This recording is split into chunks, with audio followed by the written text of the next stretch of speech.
Fork in the Road was brought to you by... From produce to people, the best things are grown and raised in Georgia. Even in tough times, we come together, work hard, and grow strong.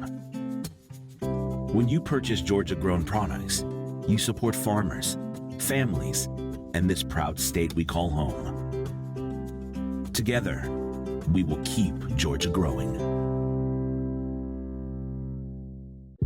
Picture perfect, and the picture on the wall. I see you shine from afar, yet to me you are the star.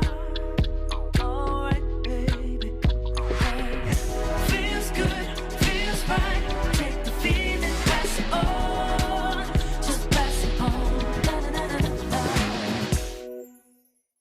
The fascinating and ever-changing world of agriculture. Let's hit the road here in Georgia and meet the farmers, producers, makers, and bakers who keep us all fed and keep us coming back for more. Straight ahead at the Fork in the Road.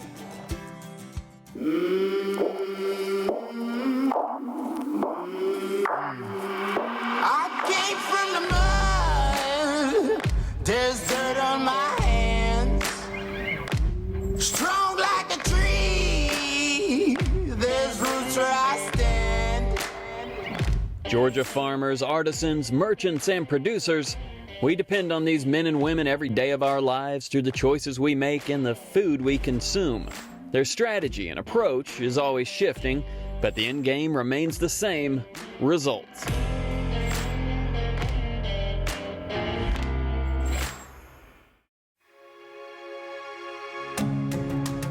The prospect of gold in these hills back in 1829 brought droves of fortune seekers to this scenic region of North Georgia.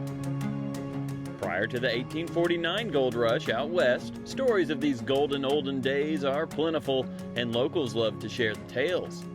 But today, this shining city in Lumpkin County, Georgia is rich in so many other ways. We begin this journey through Dahlonega and the Golden Hills of Lumpkin County at a historic home at the edge of the UNG campus, where a community is growing something quite special. There's something happening here, and what it is exactly clear. A group consisting of professors, students, and community leaders working together to feed, teach, and carry on traditions. A mission here in Dahlonega known as Hometown Harvest.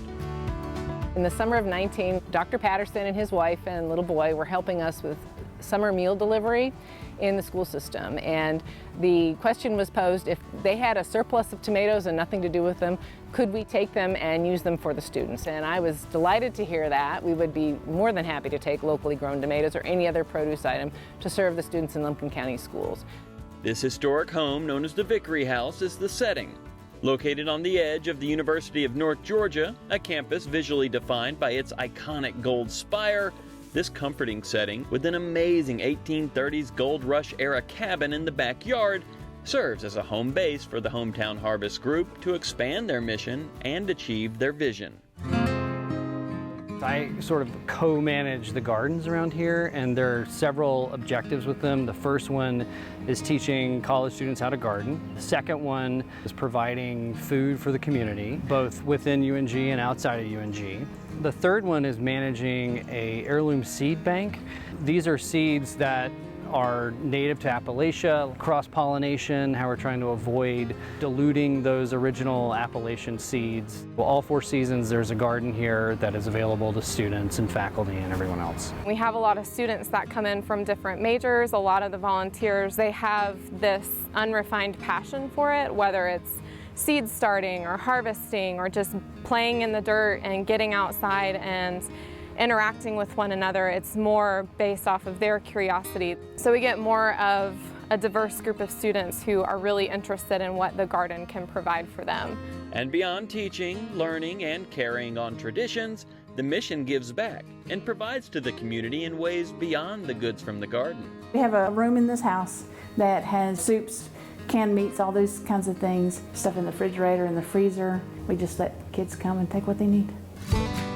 There's so much being offered within and outside of these historic walls of the Vickery House. Some students need to look no further than the white picket fence that runs along the sidewalk. These are all thornless blackberries that we got from the Georgia Mountain Master Gardeners. They donated the plant. So lots of students come, and as they're passing through, they'll grab blackberries and eat them off the vine or take them home or do whatever they want to with them. That's the biggest one I could find. Right? Yeah, perfect. It's huge, huh? Good, huh? Yeah. Dr. Patterson and the gardening team are working hard to make this cost-effective and sustainable, using science, technology, and creativity to make it all work.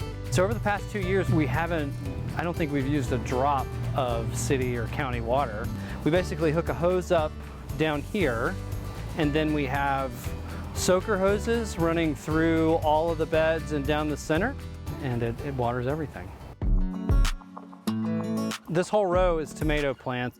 These specific types of tomatoes were picked out by the Lumpkin County school system as things that kids like to taste test. And so a lot of them are these small cherry tomatoes. The goal is for them to come and gather multiple things to make meals. And so the Hometown Harvest program has actually started publishing recipes to do with our vegetables here on our social media. And that seems to be a really great way to connect with students. You know, once you get them over the hurdle of collecting it, then they sort of don't know what to do with it. And so we figured out that we need to also provide them fairly quick and easy recipes that they could use in their dorm room or at their parents' house or wherever they live. And while everything seems perfect around here when it comes to bringing a community together for good cause, there's one community member, or should I say members, that just don't play by the rules. These are heirloom okra varieties, and so these are seeds that have been saved over generations in Lumpkin County. We put these baskets over the top of them because of the groundhog issue. And as you come on down here, these are all cucumbers. These are actually coming back. A groundhog came in and ate it down to the ground, and now they're in the process of regenerating back. There's no hatred in your voice when you say groundhog, but I've heard about 4 instances. That's right. We don't hate them at all. They're wonderful little creatures. So even with the groundhogs adding to an already tough job, this team of UNG students, professors, and committed volunteers proudly come together to make it all work, sharing local traditions and growing new ones together.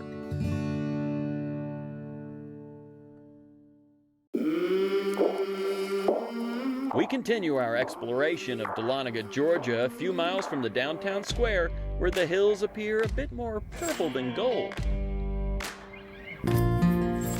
If you drive with your windows down, you'll know you're here. The spring and summer blooms boast a vibrant purple hue that you can clearly see from the roadside. And once you step inside this cute little shop and meet the mind behind this purple shine, you'll learn that lavender is so much more than meets the eye and the nose. We call ourselves a learning lavender farm or a research lavender farm because lavender is not supposed to grow in Georgia this far south with our climate and our acidic clay soil. So we are checking which varieties actually grow best here, which are your Spanish and your intermediate long stem lavenders. There's actually 453 different varieties or cultivars of lavender, and we actually grow 21 of those varieties here. We have our English lavender, or Augustifolia, which is lavandula, and it has a lighter, sweeter smell to it, shorter stem. It's great for culinary uses such as lemonade, teas, cookies, cakes, and so forth. Then we have our long stem lavender, which is the hybrid intermediates, and it has high in camphor. So that's what gives you that wonderful, strong lavender scent that everybody seeks. Lavender is inert, and so it's not going to have a real smell unless you manipulate it by touching it or the sun rays or heating it up. It will release the oils from the buds. That's why they're great in the bathroom when you're taking a hot shower. It'll make it smell really good, like a spa inside. Or in your kitchen when you're cooking, it helps to disinfect. Actually, lavender is an antiseptic and antifungal. So it's so good as a health benefit. But we also, when we debud the lavender and just have the stems, those are great for fire starters because you can throw them in a fire pit and it keeps mosquitoes away. And in the wintertime, they're a great air freshener. You know, if you have a fireplace, kind of put it up above your mantle and it'll make the whole room smell so much better. It's pretty fascinating to see this setup. Along with the pleasant aroma, rows of different types of lavender are hanging from the ceiling, connected by a simple yet effective pulley system. Below the hanging bundles are shelves packed with over 100 different natural lavender products to choose from. It has to be soothing to walk into your store, beginning of your day. We hear everybody when they walk in the front door, they go, ah, that sigh of just amazing scent that they can smell. Yeah, some farmers have a different smelling office. We have everything from sachets to lotions, bath salts, shampoo, conditioner. It's 100 different items. We also do baby products and men's products, bath bombs. You can wander around the gardens, take pictures. We're open to the public, even though this is actually our home property. We wanted a peaceful place for people to come and enjoy and just relax. They can picnic here. You can also, you pick in June and take some fresh lavender home. And you don't pick, you clip. You clip, right, and there's a special place to cut or clip the lavender at, right above the second stem. You cut too far, you can kill the plant. And even though varieties of lavender are the primary crop on this farm, there are other buds blooming. These are actually heirloom seeds from Thomas Jefferson's garden in Monticello. We also have all kinds of different flowers. We have David Austin roses. We have our zinnias, which are real popular, and we also have our dahlias down there that my husband David started because he remembers times with his grandmother on their farm helping her with her dahlias. So while most of this mountain town is bathed in gold, this little section of Dahlonega, Georgia proudly displays more of a purple haze. A diverse and valuable crop cared for and cultivated by the Duffys. Just follow your nose and let the lavender show you the way.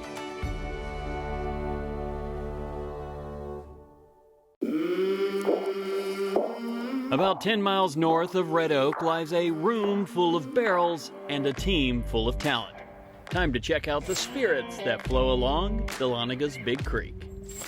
It takes a few years for these beautifully crafted barrels to do their magic. An art form that has been tinkered with since the 18th century, and Emily Ponder and the folks here at Big Creek Distilling Company in Dahlonega have done their research, put in the hours, and are off to a tasty start with their barrel-aged bourbon and specially crafted gin. Big Creek Distilling Company is a family-owned and operated business. We love that we get to be a part of Dahlonega's rich history and hopefully add our own twist and name to it. Big Creek Distilling Company distills a variety of spirits. We distill our 5-year-old bourbon that is a 75% corn with a 15% wheat and 10% malted barley blend. We also distill a local Georgia seasonal gin that has a more botanical taste than it does a pine tree or cedar traditional gin. We also distill a moonshine as well as brandy and currently some rye that we're working on. That's so neat, the moonshine. You know, we're in the mountains. May as well do it because it's legal now. Absolutely. All right, I see new barrels, I see older barrels, and these are actually made in Georgia. Absolutely. All barrels that contain bourbon have to be a white oak barrel. And so these are white oak trees that have been grown in Georgia and then milled and made into a barrel in Gainesville, Georgia. Nice, they're so classic. Now, these are quite different up here. They've been doing some work. Yes. So these barrels here are a little bit older. They're about 5 years old that have been aging bourbon for 5 years. We've got 30,000 gallons of bourbon here in the distillery. These have a little bit more character to them because the way that bourbon actually gets their color is that it moves in and out of the barrel. The barrel actually is breathing. When it gets a little bit warmer, it lets the bourbon pass through and get some of that caramelization. And when it gets colder, it shrinks in and really retains all the bourbon inside. We're actually working on something that's very unique to our distillery. We're doing a barrel-aged gin. So some of these barrels, I think actually this one right here, has some gin that we've put in there to get some of that caramelization from a used bourbon barrel and give it some color and some sweetness to it. That's fun, so you can kind of experiment. Oh It's yeah. your business, right? Absolutely. That's the best part about a distillery that you own, is that you get the opportunity to do whatever you want, making new flavors and new blends and testing things out inside these awesome barrels. That's cool. That may be the second best part. The best part might be what's going on right here. Oh yeah. So you just pop that out right there. Can I smell it? Oh yeah. Can you smell that? Oh my God. I know. Yes, that is beautiful. You get some of that caramel, some of that vanilla essence that's been soaked up from the charred barrel. So this is where the magic happens. These are our 2 copper stills that were custom made by Vendome Still Company. And this is our 750-gallon still. That's where we make our big bulk batches of our bourbon. And on our 500-gallon still is where we'll run our smaller batches, such as our moonshine, our rye, and sometimes even our gin.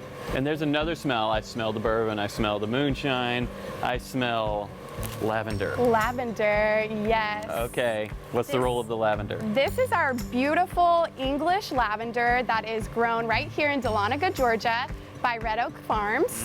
And we use their lavender in collaboration with 5 other botanicals that we source here in Georgia for our Georgia seasonal gin. Do you taste the lavender? Do you smell it? Is it both? So our gin has that classic juniper smell and taste to it, but then on that back end you get a little bit of that orange, a little bit of that coriander, and most certainly our lavender.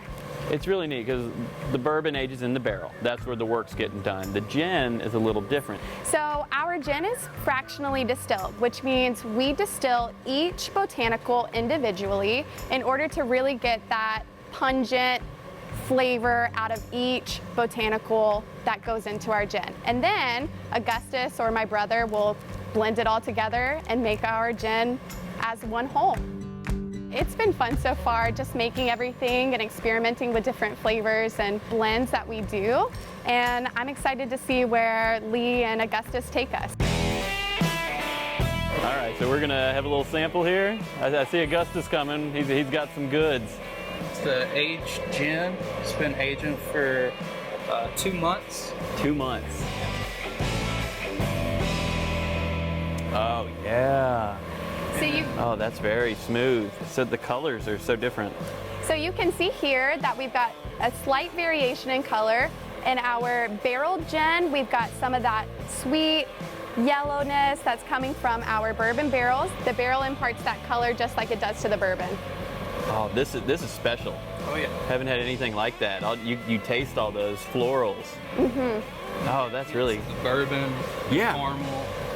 Yeah, it's almost like an in-between bourbon gin. Oh, Augustus. Yeah. Yeah. I'm excited mainly because of this. What is this? Yes, so this is a copper whiskey thief. Thief. So you are stealing it. We're stealing Okay, the bourbon out right now. All right. Well, let's steal it. This is exciting. I'll take that back off. And so what you're gonna do is just stick the thief down into where the bung was, cover your thumb over that hole, and out comes the bourbon. We'll give you a big taste today. Fine. It's past noon. Perfect. It's 5 o'clock somewhere. Yes. This is our Georgia Straight bourbon whiskey, made in-house, distilled on our 500-gallon copper still, made by Vendome, of course. And that's what makes it taste so good. Oh, it's smooth. It wakes you up too. Oh yeah. Yeah, it hits here, not here. Well, no, now I'm tasting the oak. You taste that oakiness? Yeah. Yes. So when you're pulling it straight out of a barrel, this is about 130 proof. Okay. So this is some hot bourbon right now. But once you proof it down, you'll get a little bit more of that flavor, some of that vanilla essence. And right now we're getting a lot of oak, a lot of heat, but we're tasting a lot of that Georgia dent corn and some of that malted barley that we get. The fact I can sip on 130 proof is pretty, says a lot for the smoothness of it. You could say it's perfection in progress. A delightful group of distillers making a high-quality product for customers who want a unique Georgia-born beverage for their own barside collection, or just swing by the tasting room and sample for yourself. I'm sure Emily and the crew will welcome you in for some bourbon and gin.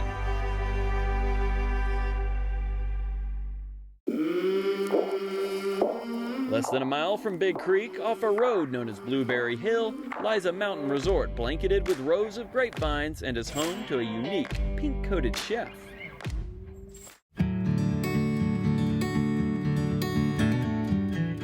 This stunning setting atop Blueberry Hill is just the beginning. The view from the top will draw you in, and when you get to the top, you'll want to stay a while. Whether you enjoy a glass of wine in the garden, take a stroll along these forest trails, or settle down for a memorable dining experience, one thing's for sure, you'll be happy you did. And this talented Georgia chef may be much of the reason why. This location, it's got to be great to come into work and be on this mountaintop. It's kind of a dream come true. I enjoy a lot of mornings out on the front porch when I'm getting ready and setting up my prep list for the day, and I'll sit down and have a cup of coffee and just take in that view. We have walking trails. I think it's 1.6 miles is the walking trail that goes around the property. We've got fire pits throughout the property, and a big part of it is the food. A lot of people come here specifically for the food and that quiet getaway. We're only an hour to an hour and a half, depending on where you're coming from, away from Atlanta. So it's a great weekend spot for people to come up to and take it in, and we're smack dab in the middle of the Dahlonega Plateau, which means we're surrounded by wineries, and what's better than that?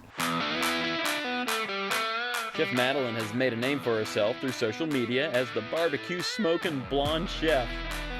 She's got quite a niche there for sure, but her talents go well beyond the slow smoking embers of the outdoor grill.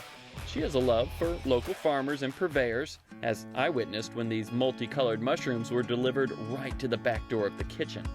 Every single one of my restaurants is different. This one is my baby. I call it upscale rustic.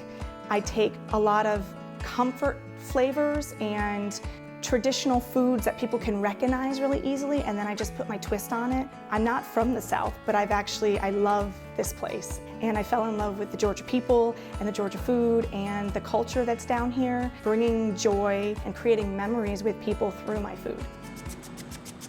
I've got my Georgia olive oil. This is my favorite stuff. I love it. Farmers and fishermen, every once in a while, they'll carry these big old dry age ones. You can get 30 days, 60 days. I'm gonna go ahead and make a little appetizer right now. This is Georgia honey, and I've just got a bottle of sriracha here. I give it like a sweet heat. The key is to not get too much of the sauce on here so they don't get soggy, because that's the worst, is soggy Brussels sprouts. So this is my red wine cured salmon. You want these pieces to be like almost paper thin. This is my Georgia peach puree. I got the peaches that I made this with from the farmer's market. It's J. Moore Farms. I'm gonna give you a little chef schmear. I've got some creme fraiche that I'm gonna do on this as well. This is actually homemade. Whenever I do this dish, I try to match whatever wood I'm using to the flavors in general that I'm pulling out of this. So we're basically smoking our salmon without having to actually smoke it. The best part of this is the interactive dining. So your server brings it over the table, dome full of smoke, they lift it, you get the aromatics, so you start basically eating with your nose before you get to the rest of the meal. So these are beautiful Georgia grown mushrooms. The couple that grows these they're based out of Athens. This is a lion's mane mushroom. I'm actually gonna go ahead and just cook this whole chunk like it's a little steak, and I'm gonna decorate my, my tomahawk with it. I have a love of fingerling potatoes.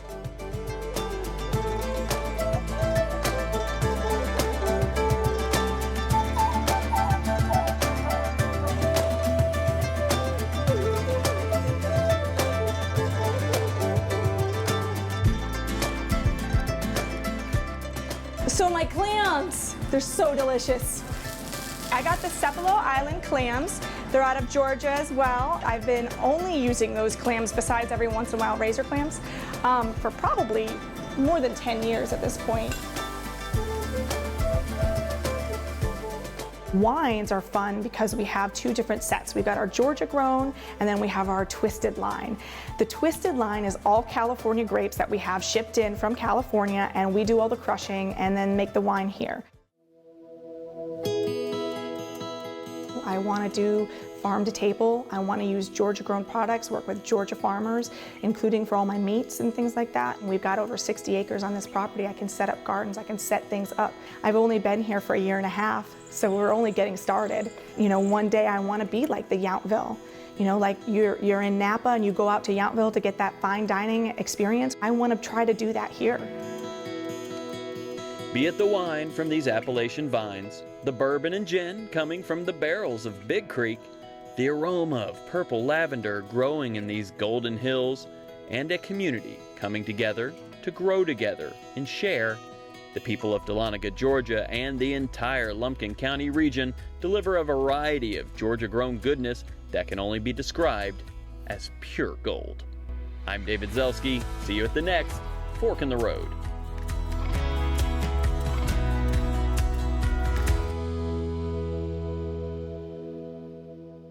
The Fork in the Road was brought to you by...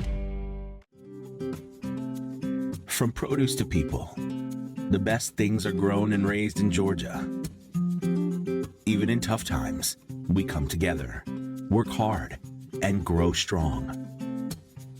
When you purchase Georgia-grown products, you support farmers, families, and this proud state we call home. Together, we will keep Georgia growing.